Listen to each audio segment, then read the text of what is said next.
Body image campaigner Natasha Devon joins us now. Good morning, Natasha. So, is this a step too far? The authorities have stepped in now. These boys' parents have been arrested. Is that the right course of action?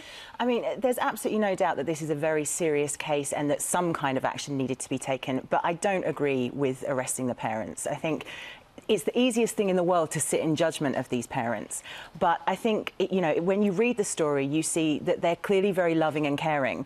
And taking a child out of a family environment is such a serious step. It's going to have untold ramifications for their self-esteem and their long-term emotional health. So I think that perhaps other steps should have been taken in this instance. We don't know all the background, but there is a suggestion in the story that the parents have been talked to before by various agencies and warned about the dangers. And we have to face the fact, as Hilary was saying earlier, that this level of overweight can cause diabetes later in life. It can cause heart problems, and that has to be recognised, doesn't it?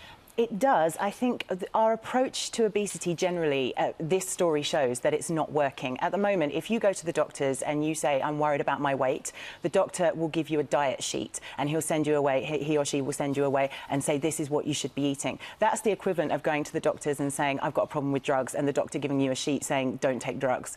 You know, people eat for a vast amount of reasons, and very few of them have anything to do with physical hunger. There's a lot of emotion that's tied up with this. So we need to teach people about strategies. How do you deal with your child when they're throwing a tantrum? How do you deal with fussy eaters that will only eat highly refined food? Well, maybe they've tried all the strategies they know. You know, maybe the agencies have tried all the strategies with the parents involved.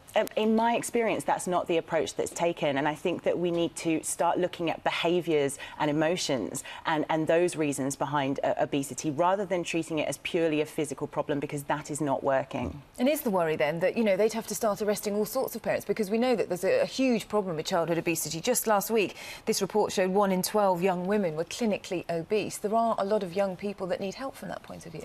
There are, and I don't want the state to completely take responsibility for that problem, but there are things that the state have done that haven't been helpful. Cutting a lot of the funding for sports centres throughout the UK, not ensuring that children do enough PE at school, for example. And you have to take into account how addictive refined foods are as well. I mean, go into any street in London and you will see young people going into chicken shops. That's what they do now. That's their snack after school. And that food is highly addictive. So how do we get them out of that cycle?